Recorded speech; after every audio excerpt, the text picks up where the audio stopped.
Selamat pagi, Jess. Ini saya nggak bisa replay ya. Ada komen di Facebook. Saya buatin video khusus buat komen di Facebook, tapi nggak tahu bagaimana nanti caranya saya ngetek karena saya tidak uploadnya di Facebook, saya uploadnya di Instagram. Dari komennya Pak siapa nanti kamu lihat. Eh, ini hal yang sangat wajar, umum orang tanyakan itu. Tak bukakan dulu ya, kamu lihat dulu ya, seperti apa ya.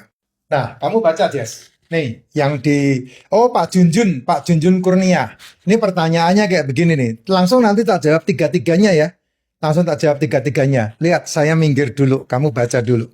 Ya, Pak Junjun Kurnia, tolong bahas tentang serat dong, Pak Jess. Sambil teks saya, jelaskan secara rinci karena yang ada dalam pemikiran pada umumnya termasuk saya di awal-awal serat yang sangat terkandung pada buah dan sayur dianggap super penting. Nah itu dia, padahal jadi tai ya. Padahal jadi tai, susah dicerna, susah diserap. Tapi dibutuhkan karena empedu kalau tidak ada serat dia jadi mengkristal, jadi batu empedu. Ya, sama sekali tidak boleh ditinggalkan. Ya, bahas ya master. Masa aku master sih Pak. Terus kemudian ada Pak Tugiono, ngikuti kalau gak mampu beli racikan percuma Pak. Nah ini orang yang pikirannya dangkal sekali. Ya, orang yang pikirannya dangkal sekali, mindsetnya tumpul. Sorry Pak, saya kalau ngomong ceplas-ceplos ya Pak, kamu harus merubah mindsetmu. Mindset kaya itu lebih penting daripada mindset miskin. Karena saya pernah miskin, saya yakin kemiskinan saya lebih miskin dari kamu, Pak. Sehingga saya berani ngomong seperti ini. Ya, lahir miskin, mati miskin itu salahmu total. Ya, kalau kamu lahir di keluarga miskin, itu bukan salahmu. Kalau kamu cacat di keluarga miskin, di keluargamu itu bukan salahmu. Tapi kalau kamu sampai mati dalam posisimu, kemiskinanmu, itu 1000% salahmu itu Pak. Ya, jadi apa yang kamu yakini itu yang terjadi sama hidupmu. Karena manusia itu adalah apa yang dia pikirkan. Ya, racikan yang ke Muhammad Khalil, racikan makin, tapi kok Bapak masih minum suplemen juga. Nah, ini nih gagal paham yang saya harus jelaskan. Pertama, serat. Serat itu betul dibutuhkan tubuh. Buah itu dibutuhkan tubuh. Ya, saya balik lagi dulu. Tubuh ini itu membutuhkan 5 elemen. Mikronutrisi, makronutrisi. Ingat ini ya, mikronutrisi, makronutrisi. Ini adalah mineral dan vitamin. Ini adalah asam amino, asam lemak, karbohidrat. 3 ini. Ya, nah pertanyaan saya adalah serat itu ada di mana? Ya, serat itu ada di mana? Serat itu ada sedikit mikronutrisi dan makronutrisi, tapi banyak karbonya. Itu serat. Tidak ada di sini, tidak ada asam amino, tidak ada asam lemak. Serat bisa dipecah dari asam amino, asam lemak di dalam tubuh, ya. Tapi serat tidak bisa dipecah menjadi asam amino dan asam lemak. Dari asam amino, asam lemak bisa dipecah menjadi serat, karbohidrat, tetapi karbohidrat tidak bisa dipecah menjadi asam amino dan asam lemak. Di tubuhmu butuh yang namanya serat. Tapi tubuh tidak bisa memecah serat menjadi asam amino dan asam lemak. Nah, sementara asam amino, asam lemak, daging, ikan, telur, seafood bisa dipecah menjadi serat ini, karbohidrat. Kamu makan pilih yang mana? Kalau saya mengabaikan ini, pilih ini. Kalau saya gitu. Bukan berarti kamu tidak boleh makan sayur ya. Boleh makan sayur. Ketika kamu makan buah, ketika kamu makan sayur, masuk ke mulutmu, masuk ke esofagus, di lambung, itu langsung dihancurkan oleh lambung. Dan kemudian masuk ke usus halus, itu yang membuat permasalahan. Karena yang namanya serat, itu susah dicerna dan lambat diserap oleh tubuh.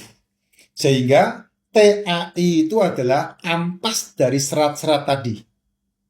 Bagaimana dengan asam amino, asam lemak, telur, ikan, daging, dan seafood? tidak ada, hampir bisa dibilang tidak ada ampas. Karena ketika masuk ke lambung, dihancurkan oleh asam lambung, masuk ke usus halus, dicerna dan diserap habis oleh tubuhmu. Sehingga orang yang mengikuti cara saya makan, banyak ikan, daging, seafood, dan telur, itu hampir bisa dipastikan seminggu BAB cuma 2-3 kali aja. Paling banyak 4 kali seminggu. Kenapa ya? Karena tidak ada ampas.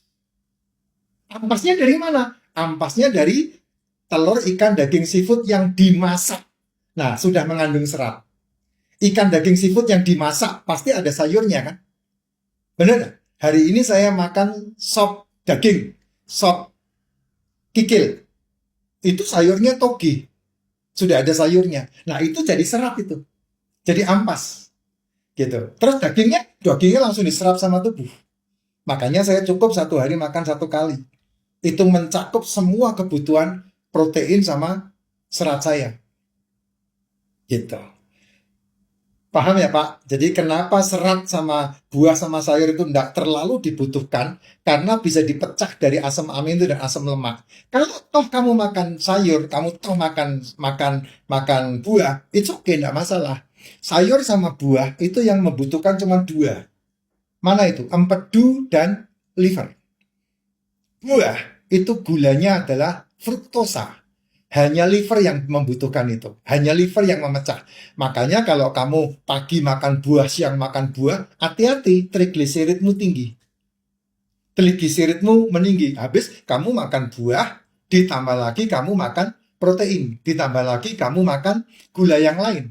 Kelebihan gula itu runyam loh.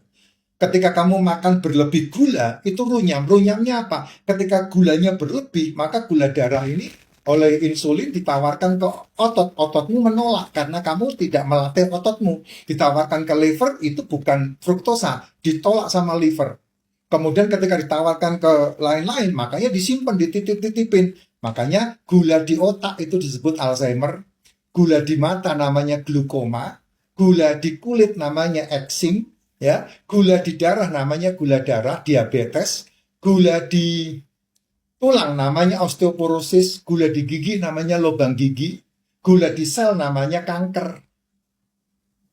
Dan kalau kebanyakan di liver namanya fatty liver. Kebanyakan gula terus menerus ditolak sama tubuh yang lain, masuknya bermasalahnya adalah ginjal, karena ginjal FGFR-nya semakin naik karena ginjal tidak kuat untuk melakukan processing itu. Gitu. Itu gula itu. Ya, makanya kenapa saya menyarankan paling tidak 16 jam kamu tidak makan tapi harus ternutrisi, karena tubuhmu, selmu membutuhkan itu. Ditambah lagi kamu berolahraga, ciamik bener. Ditambah lagi kamu setiap hari nge-gym, kamu lah jalan kaki 10.000 langkah, ciamik bener. Naik sepeda, ciamik bener. Nah, itulah kesehatan yang membuat kamu ketika pensiun kamu menikmati hidup. Gitu. Nah, kalau kamu bilang semua yang membuat kamu sehat mahal, ya kamu perlu diruqyah. Beneran, bukan mahalnya yang diruqyah, tapi mindsetmu, cara berpikirmu, gitu. Nah, kalau ditanya, kenapa kalau sudah minum racikan macin kamu butuh suplemen? Racikan macin itu mikronutrisi yang suplainya tidak semaksimal dengan kebutuhan tubuhmu. Makanya butuh yang namanya suplemen tambahan. Suplemen itu kan membantu asupan yang dibutuhkan sama selmu yang kamu nggak bisa memberikan. Contoh liposomal glutathione. Liposomal glutathione ini kan diproduksi sama liver. Dan ketika liver memproduksi liposomal glutathione, umur 25 kamu udah berhenti. Umur 20 udah stop ini. Nah, kalau kamu umurnya naik ke 50, ya kamu membutuhkan ini, bro. Bukan racikan macin, suplai nutrisi mikro kan. Mineral sama vitamin kan. Tapi ininya. Makanya yang satu jangan diabaikan ketika kamu melakukan. Terus kemudian kamu makan kangkung keluar kangkung. Nah, kamu butuh yang namanya probiotik. Karena kamu butuh bakteri lebih banyak untuk membantu pencernaan di dalam ususmu. Karena makannya serat-serit tadi. Kalau tidak dibantu sama probiotik, ya kamu bebelen. Nah, ditambah lagi kamu perlu yang namanya MCT. Itu berguna buat usus, berguna buat empedu, berguna buat otot. Karena apa? Lemak. Atau kalau enggak, kamu harus makan lemak hewan. Sate lemak hewan itu ya. Itu yang kamu